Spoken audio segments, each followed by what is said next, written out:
point in time, ladies and gentlemen, I'm going to read the jury instructions to you. Ms. McCallum is going to pass out to each of you one set of these jury instructions. So you're welcome to read along with me, but you're not required to do so. Because when you go into the jury deliberation room, each of you will have your own set of jury instructions.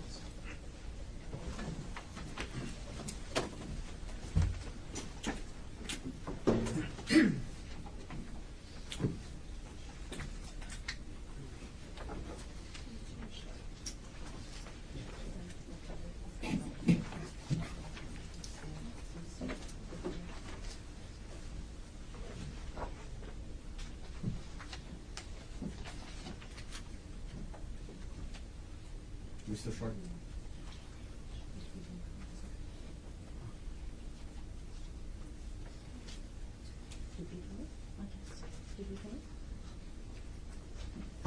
Does anybody not have a set of jury instructions? Okay. So ladies and gentlemen, I will now instruct you on the law that you must follow in reaching your verdict. You are the judges of the facts of this case. You will decide what facts were proved by the evidence. However, you must follow these instructions even if you disagree with them. You must consider all the instructions as a whole and consider each instruction in the light of all the others. Do not single out any word, phrase, sentence, or instruction and ignore the others. No word, phrase, sentence, or instruction is more important just because it is repeated in these instructions.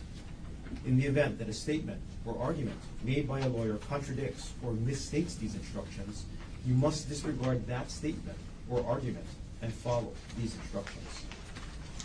You must presume the defendant is innocent of the charge against them.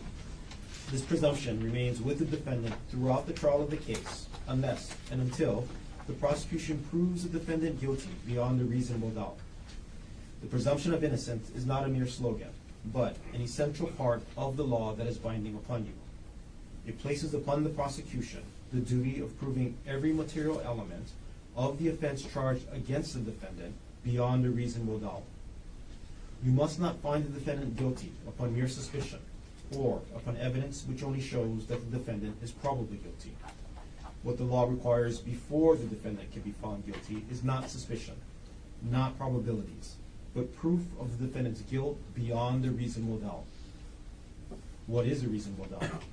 It is a doubt in your mind about the defendant's guilt which arises from the evidence presented or from the lack of evidence, and which is based upon reason and common sense.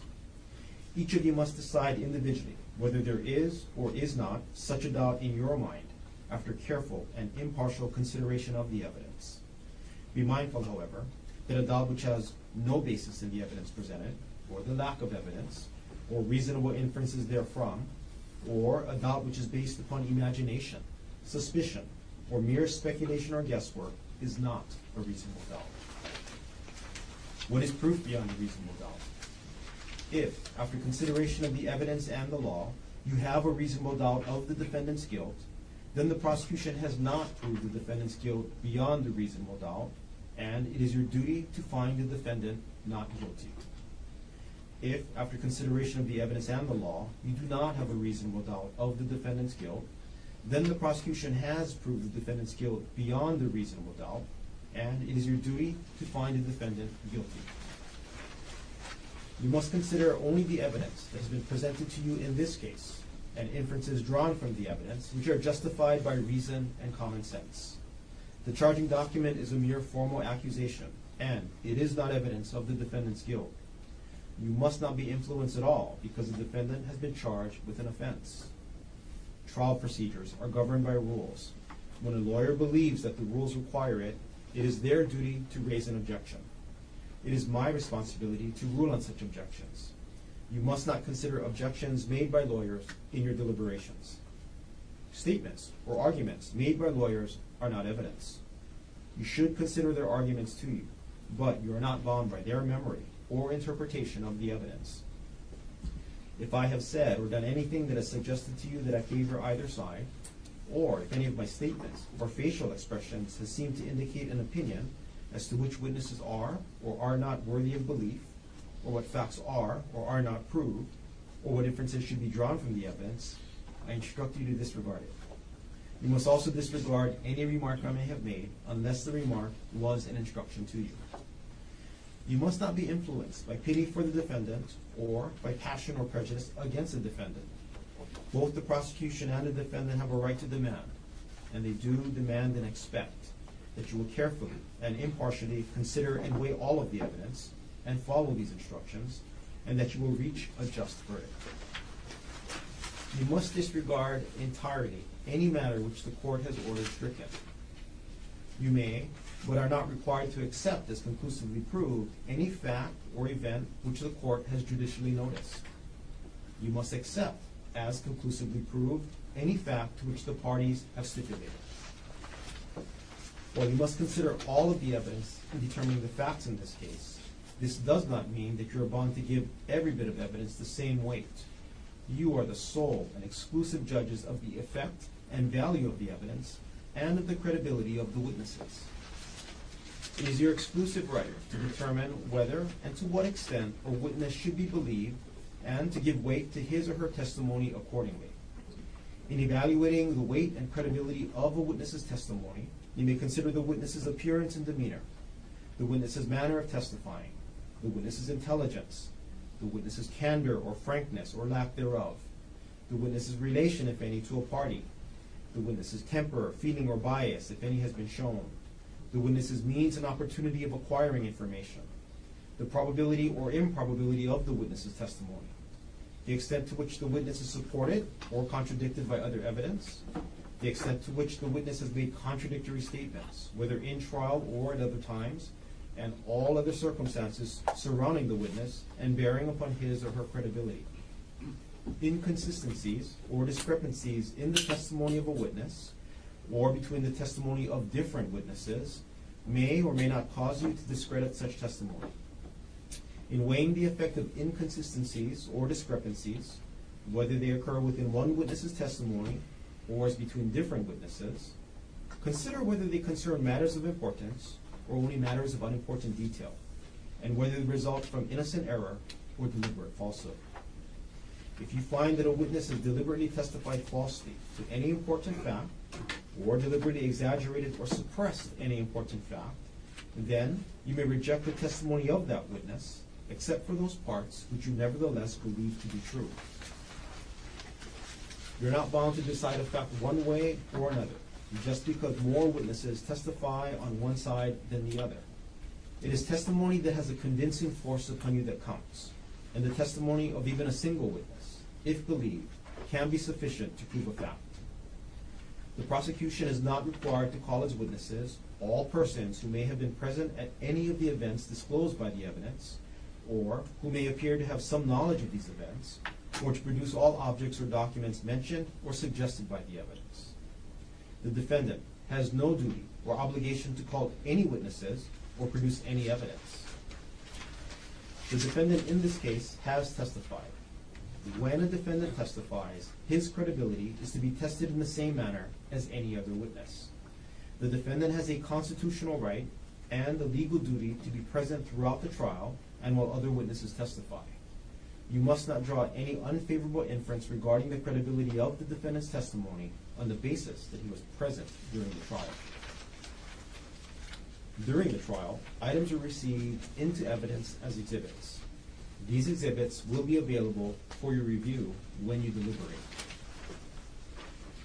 In addition to facts which counsel have stipulated to be true, and facts which the court has taken judicial notice of, there are two types of evidence: direct evidence, such as the testimony of witnesses who assert actual knowledge of a fact, and circumstantial evidence, which permits a reasonable inference of the existence of another fact. Facts may be proved by direct evidence or circumstantial evidence, or by a combination of both. The state of mind with which a person commits an act, such as intentionally, knowingly, recklessly, or negligently, may be proved by circumstantial evidence. While witnesses may see and hear, and thus be able to give direct evidence of what a person does or fails to do, there can be no eyewitness account of the state of mind with which the acts are done or omitted. But what a person does or fails to do may or may not indicate the state of mind with which he does or refrains from doing an act. A person is not guilty of an offense unless the state proves beyond a reasonable doubt that the person acted with the required states of mind, as these instructions specify, with respect to each element of the offense. The instruction for the offense charge specifies the states of mind required to be proved. During the trial, you heard the testimony of certain witnesses who were allowed to provide opinion testimony. Training and experience may make a person qualified to provide opinion testimony in a particular field. The law allows that person to state an opinion about matters in that field. Merely because such a witness has expressed an opinion does not mean, however, that you must accept this opinion. It is up to you to decide whether to accept this testimony and how much weight to give it. You must also decide whether the witness's opinions are based on sound reasons, judgment, and information. The defendant, Gerhardt Konig, is charged with the offense of attempted murder in the second degree. A person commits the offense of attempted murder in the second degree if he intentionally engages in conduct which, under the circumstances as he believes them to be, is a substantial step in a course of conduct intended or known to cause the death of another person. There are two material elements of the offense of attempted murder in the second degree, each of which the prosecution must prove beyond a reasonable doubt.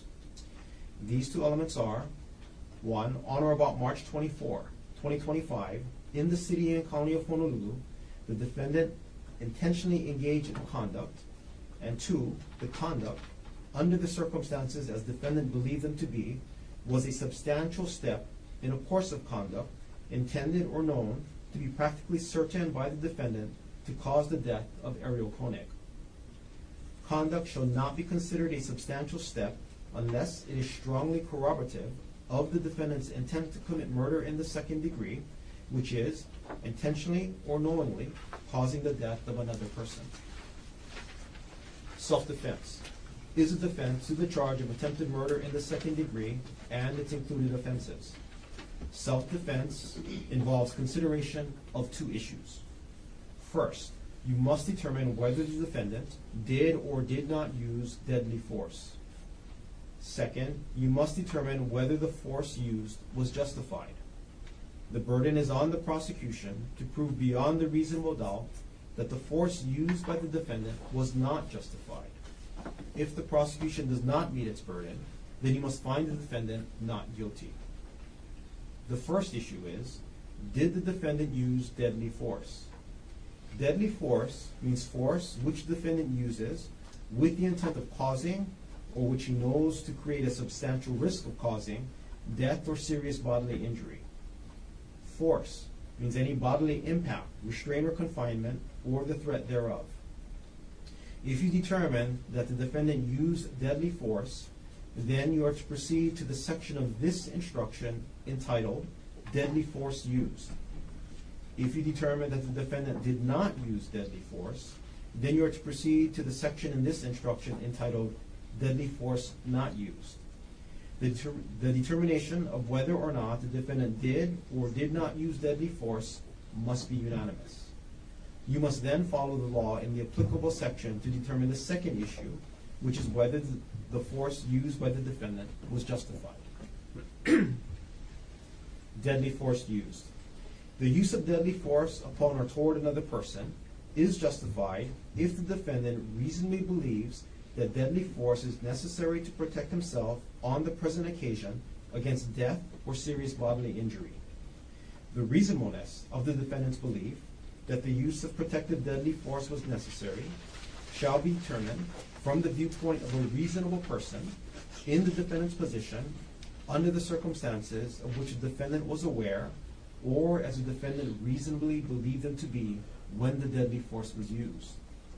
The use of deadly force is not justified if the defendant, with the intent of causing death or serious bodily injury, provoked the use of force against himself in the same encounter. The use of deadly force is not justifiable if the defendant knows that he can avoid the necessity of using such force with complete safety by retreating. Deadly force not used. The use of force upon or toward another person is justified if the defendant reasonably believes that the force is immediately necessary to protect himself on the present occasion against the use of unlawful force by the other person. The reasonableness of the defendant's belief that the use of protective force was immediately necessary shall be determined from the viewpoint of a reasonable person in the defendant's position under the circumstances of which the defendant was aware or as the defendant reasonably believed them to be. The defendant may estimate the necessity for the use of force under the circumstances as he reasonably believes them to be when the force is used without retreating. Unlawful force means force which is used without the consent of the person against whom it is directed, and the use of which would constitute an unjustifiable use of deadly force or force. A person cannot consent to the infliction of death, serious bodily injury, or substantial bodily injury.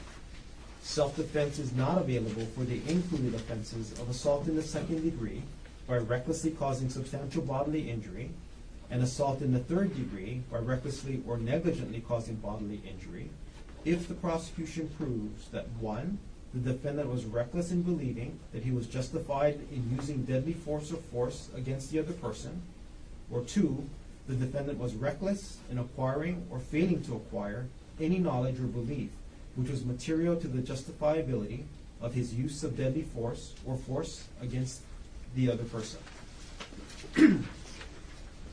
If, and only if, you unanimously find that all the elements of attempted murder in the second degree has been proven by the prosecution beyond a reasonable doubt, and you unanimously find that the defendant was not acting in self-defense, then you must consider the affirmative defense of extreme mental or emotional disturbance. Extreme mental or emotional disturbance has 2 elements.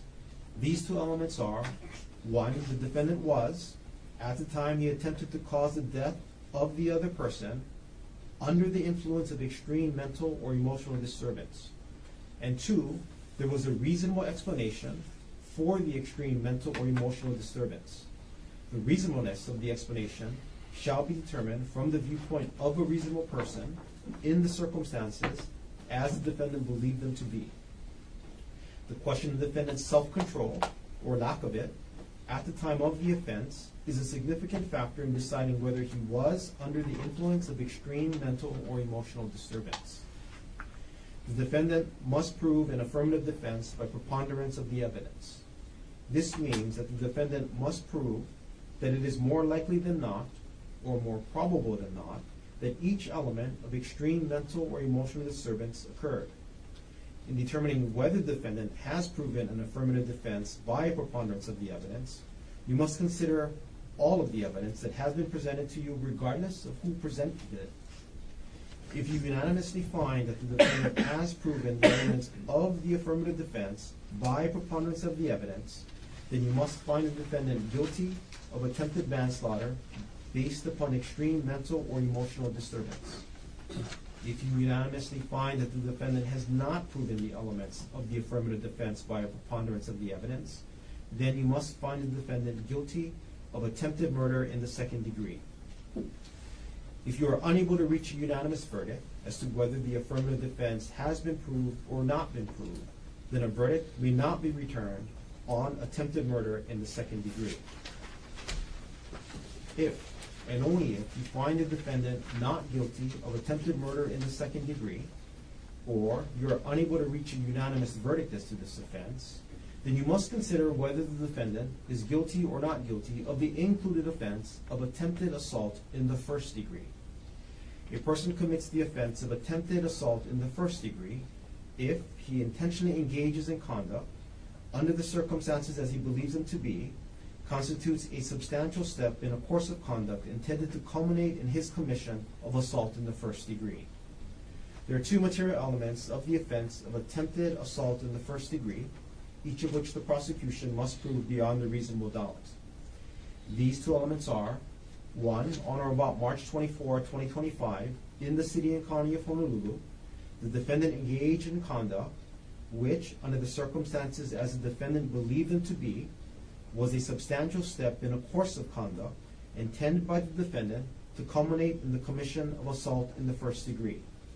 And 2, the defendant engage in such conduct intentionally.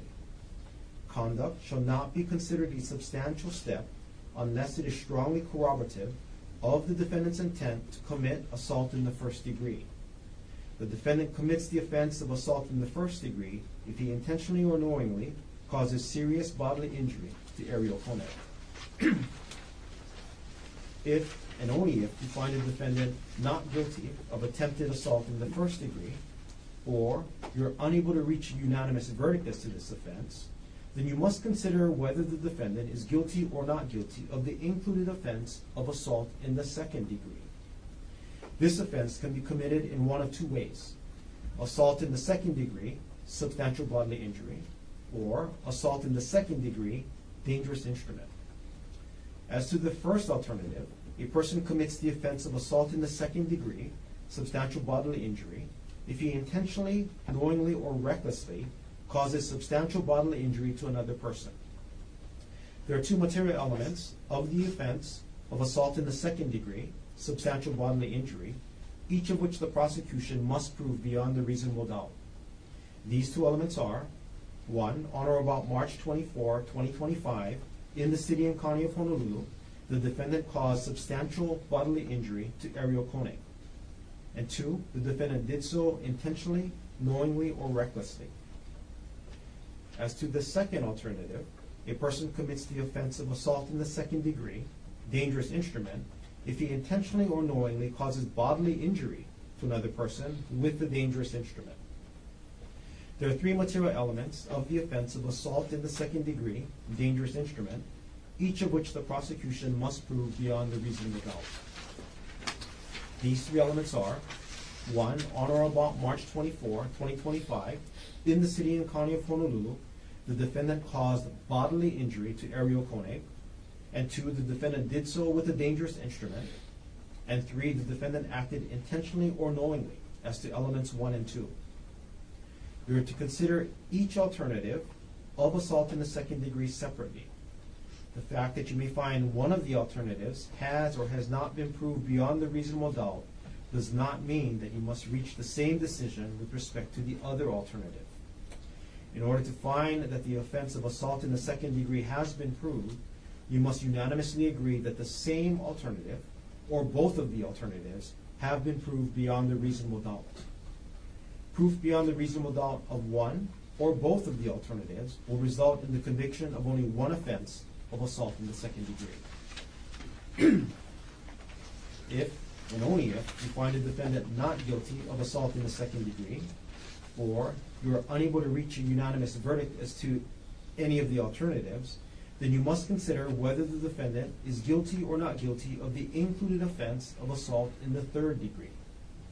This offense can be committed in either of two ways: assault in the third degree, bodily injury, or assault in the third degree, dangerous instrument. As to the first alternative, a person commits the offense of assault in the third degree, bodily injury, if he intentionally, knowingly, or recklessly causes bodily injury to another person. There are two material elements of the offense of assault in the third degree, bodily injury, each of which the prosecution must prove beyond a reasonable doubt. These two elements are: 1, on or about March 24, 2025, in the city and county of Honolulu, the defendant caused bodily injury to Arielle Konig. And 2, the defendant did so intentionally, knowingly, or recklessly. As to the second alternative, a person commits the offense of assault in the third degree, dangerous instrument, if he negligently causes bodily injury to another person with a dangerous instrument. There are three material elements of the offense of assault in the third degree, dangerous instrument, each of which the prosecution must prove beyond a reasonable doubt. These three elements are: 1, on or about March 24, 2025, in the city and county of Honolulu, the defendant caused bodily injury to Arielle Konig. And 2, the defendant did so with a dangerous instrument. And 3, the defendant acted negligently, as to elements 1 and 2.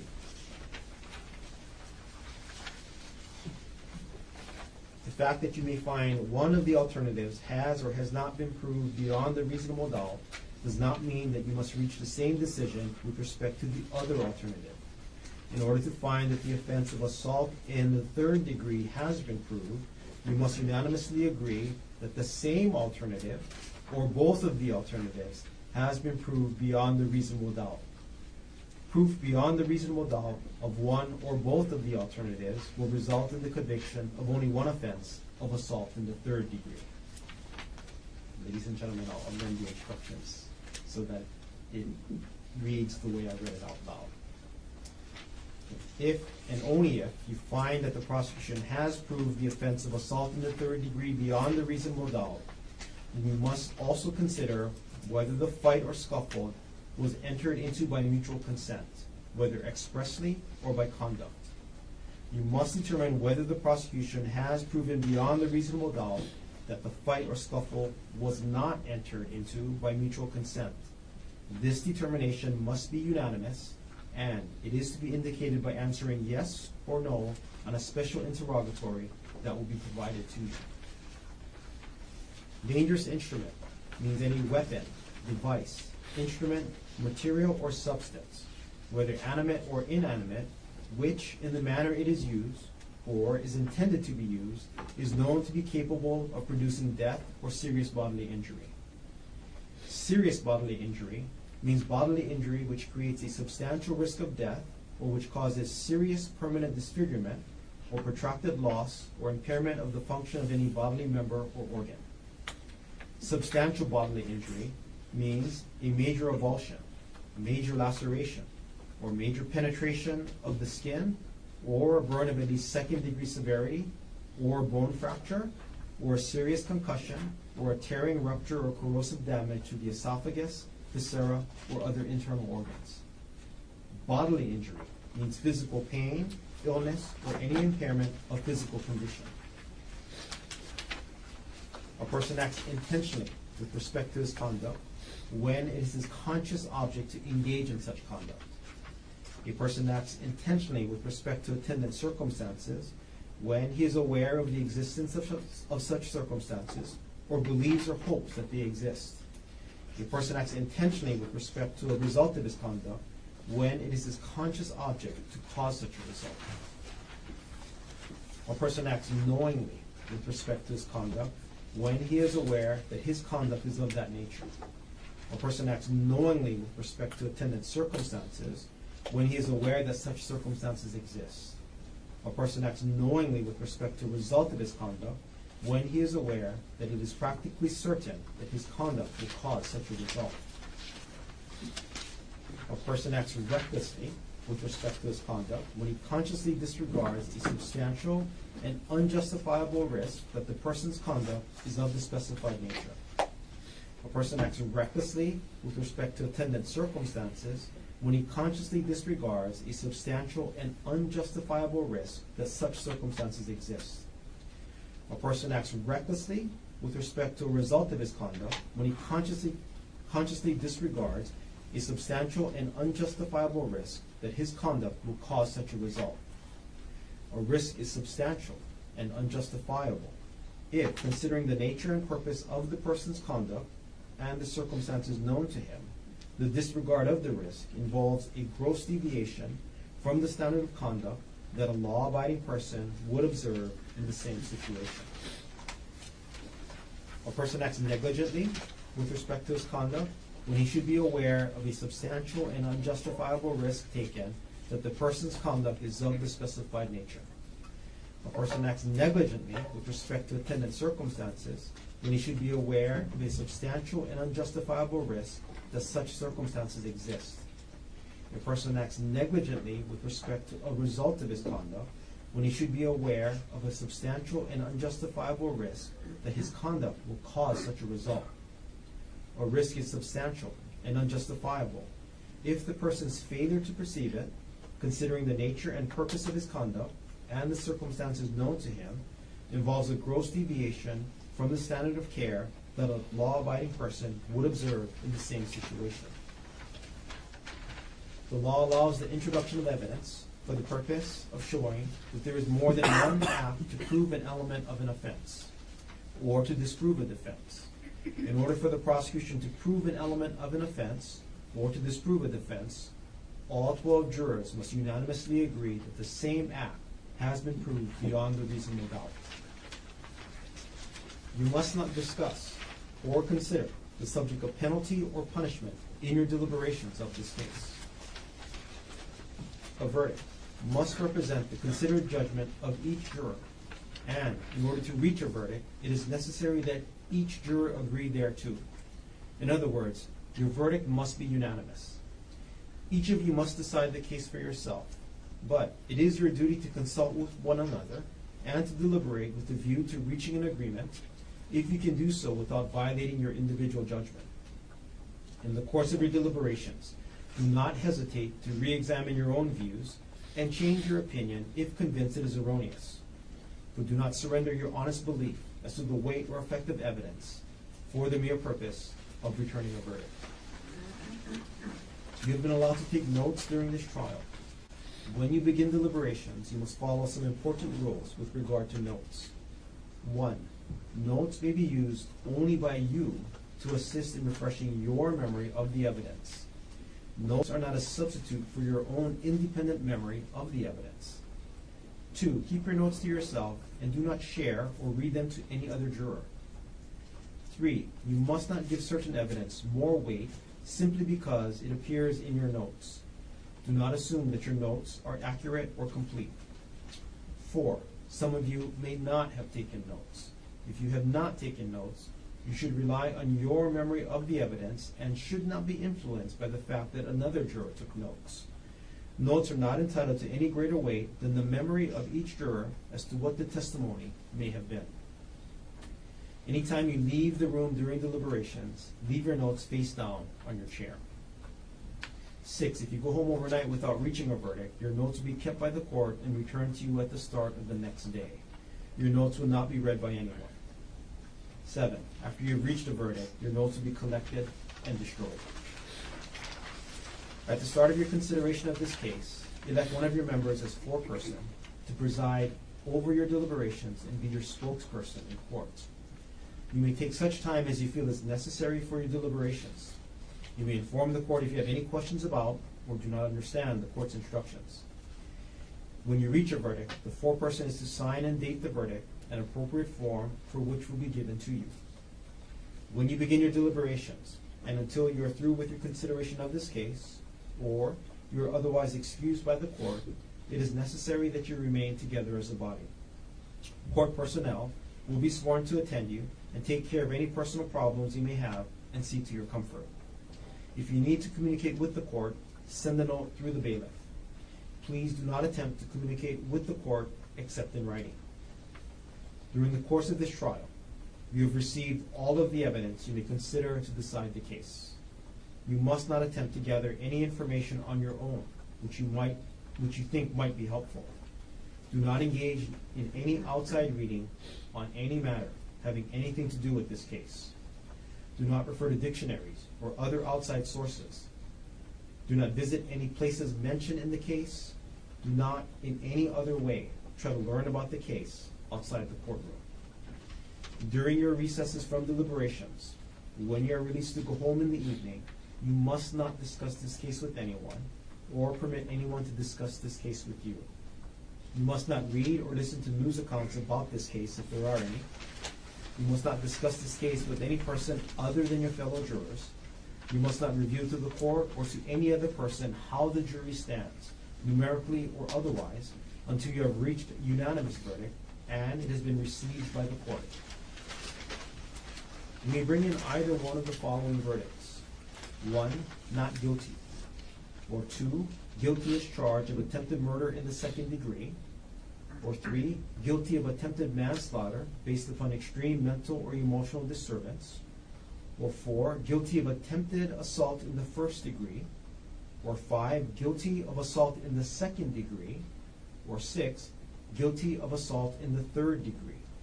Your verdict must be unanimous. After a verdict has been reached and your foreperson has signed and dated the verdict form, you will notify the bailiff and court will be reconvened to receive the verdict. Okay, ladies and gentlemen, we'll take our first morning recess. You leave your notebooks on your chair along with your set of jury instructions. As I indicated, the jury instructions, these 2 pages will be amended. So 2 pages will be replaced. So the written instructions that you have will be as I read them out loud here in court. Okay, we'll take a recess. We'll take a 15-minute recess. Ms. McCallum will come get you at 10:10. We'll come back in. We'll continue on or start with the summation or closing arguments of the parties. All rise.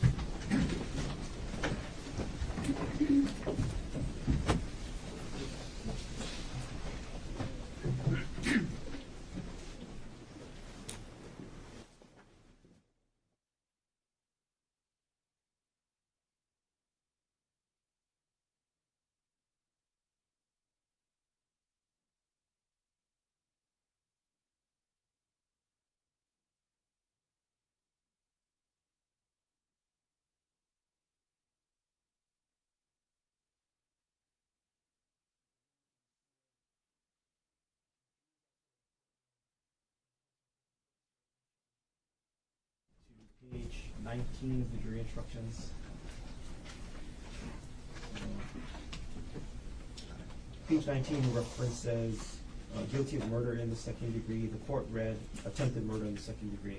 So it should be amended. Last sentence in the first paragraph, the words between of and murder, the word attempted should be inserted. Same change, last sentence of the instruction, it should be attempted murder in the 2nd degree. That's how it's read to the court. Mr. Garner, any objections to the amendment to the instructions? No objection. How about you, Mr. Otake?